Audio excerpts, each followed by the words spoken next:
एक गांव में टुनटुनी चिड़िया अपनी छोटी सी बहन सोना के साथ रहती थी। टुनटुनी लोगों के घर में काम करके अपनी बहन का गुजारा चलाती थी। टुनटुनी अपनी बहन को स्कूल भेजना चाहती थी, लेकिन गरीबी के कारण वो उसे स्कूल नहीं भेज पा रही। परंतु टुनटुनी और सोना का ऐसा हाल नहीं था। कुछ समय पहले वो लोग बहुत खुशहाल जिंदगी जिया करते थे, परंतु एक दुर्घटना में उनके माता पिता का मृत्यु हो गई थी।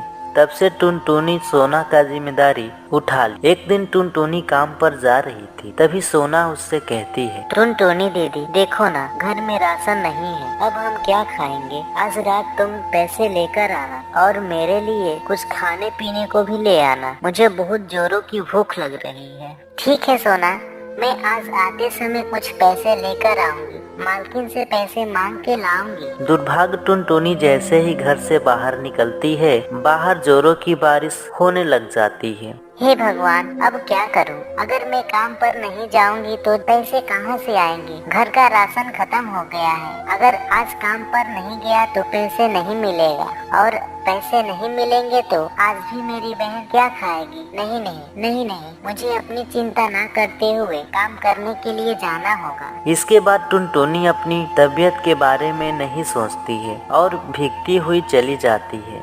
शाम को घर लौटती है तो सोना उससे कहती है, टुनटुनी दीदी, ये आप भीग गई हो। आप क्यों भीग गई थी? बाहर जैसे ही आप घर से गए वैसे ही बारिश जोरों की होने लग गई थी। मुझे तो लगा कि आप लौट आओगी, लेकिन आप बारिश में भीगती हुई चली गई। देखो ना, अब आपकी तबीयत भी खराब हो जाएगी। नहीं सोना, ऐसा कुछ नहीं होगा। दुख तो मुझे इस बात का है, इतनी बारिश में जाने के बावजूद भी मालकिन ने मुझे कुछ भी पैसे नहीं दिए। उन्होंने कहा वो मुझे बाद में पैसे देंगे। अब मैं क्या करूँ सोना बहन? उस दिन दोनों बहनें भूखी पेट सो जाती। अगले दिन फिर से बारिश हो रही थी। टुनटुनी पहले से ही बारिश में भीगी हुई थी, इस वजह से उसकी थोड़ी तबीयत खराब हो गई। टुनटुनी दीदी, आज आप काम पर मत जाओ। देखो आपकी तबीयत कितना खराब होते जा रहा है, और अगर आप दोबारा बारिश में भीगोगी तो आपकी तबीयत और भी बिगड़ जाएगी। इसीलिए आप काम पर मत जाओ, आप घर पर ही आराम करो। नहीं सोना,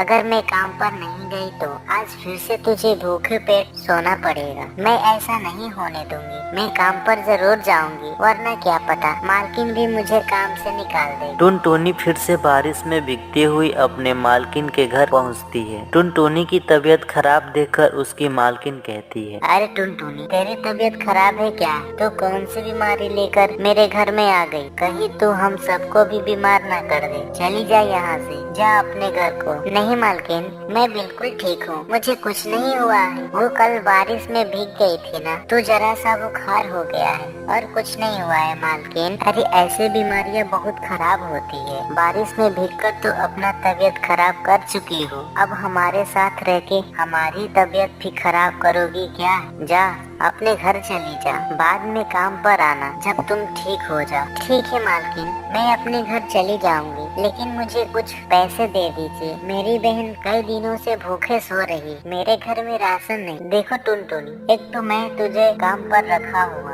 और ऊपर से तू पैसों को लेकर इतना नाटक करती है। तुझे पिछले महीने पैसे दिए थे ना। देख, तेरे अलावे मेरे घर में बहुत सारी नौकरानियाँ काम करती है, लेकिन वो सभी तो ऐसा नहीं करती जैसा कि तू करती है। तू तो हर महीने पूरे होते ही पैसे मांगने लगती है, जबकि वो लोग तो 2-3 महीने लेट पैसे लेते हैं। तू तो हर बार मुझे गरीबी दिखाकर पैसे ले जाती है, और अभी मेरे पास पैसे नहीं है। मैं तुझे बाद में पैसे दे दूंगी, जा यहाँ से। टुनटुनी निराश होकर अपने घर लौट आती है। टुनटुनी दीदी, क्या हुआ? आप कुछ खाने के लिए लेकर आई हो क्या? मुझे बहुत ज्यादा जोरों की भूख लगी हुई है, अब मुझसे और भूखे बर्दाश्त नहीं होगा। नहीं सोना, मुझे आज भी कुछ पैसे नहीं मिला। मालकिन ने तो मुझे काम भी नहीं करने दिया। उन्होंने कहा कि जब तबीयत ठीक हो जाए तब काम पर आना। सोना, रसोई में कुछ दूध रखा था ना, मैं तुझे वही दूध दे देती हूँ, तुम वही पी लो ना। इसी तरह दोनों बहनें सो जाती है। अगले दिन सुबह बारिश रुक जाती है। टुनटुनी फिर से अपनी मालकिन के घर जाती है। अरे टुनटुनी, तो फिर से आ गई। तेरी तो तबीयत खराब थी ना। सुन, अब तुझे काम पर आने की कोई जरूरत नहीं है। वो तेरी तबीयत ज्यादा खराब हो गई थी ना, इसीलिए मैंने तेरे जगह पर एक और नौकरानी रख ली है।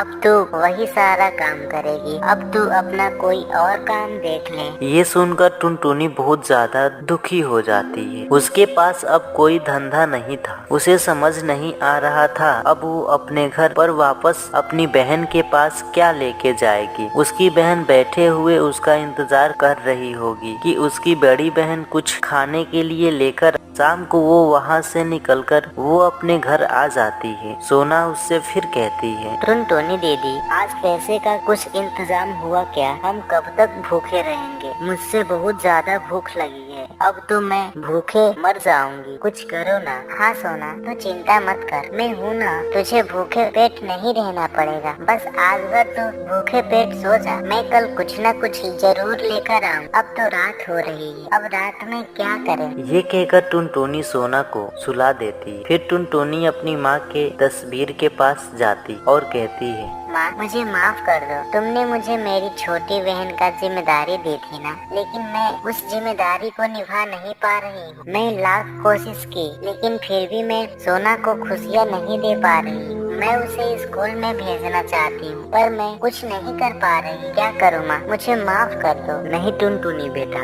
इसमें तुम्हारी गलती कोई नहीं है। तुमने अपनी तरफ से हर कोशिश की है सोना को खुशियाँ देने। तुम तो खुद की भूखे पेट रहकर उसे खिलाती पिलाती हो। तुम उसकी बहन नहीं, तुम तो उसकी माँ के समान हो। क्या ये कैसे हो सकता है? आप बात कर रही हो, मुझसे ऐसा कैसे हो सकता है माँ? आपकी तस्वीर मुझसे बात कैसे कर सकती है? हाँ बेटा, मैं और तुम्हारे पापा तुम दोनों की परेशानी देख रहे हैं और हमसे बर्दाश्त नहीं हो रहा है। इसीलिए मैं सोचा कि मैं अब खुद तुम्हारी मदद करने आऊंगी। देखो, कुछ समय पहले एक जादूगरनी मेरी सहेली थी। जब मैंने उसकी मदद की थी तो उसने मुझे कुछ बीज दिए थे। वो कहती थी कि वो जादुई बीज और उन्हें जो मांगा जाता है वो मिल जाता है। जब मैं और तुम्हारे पापा जिंदा थे तो हमें ऐसा कोई परेशानी आई ही नहीं कि हम उस बीज का इस्तेमाल करें। मेरी सहेली ने कहा था कि बहुत ज्यादा मुसीबत हो जाए तभी उन बीजों का इस्तेमाल करना। लेकिन अब जब हम दोनों नहीं हैं, तुम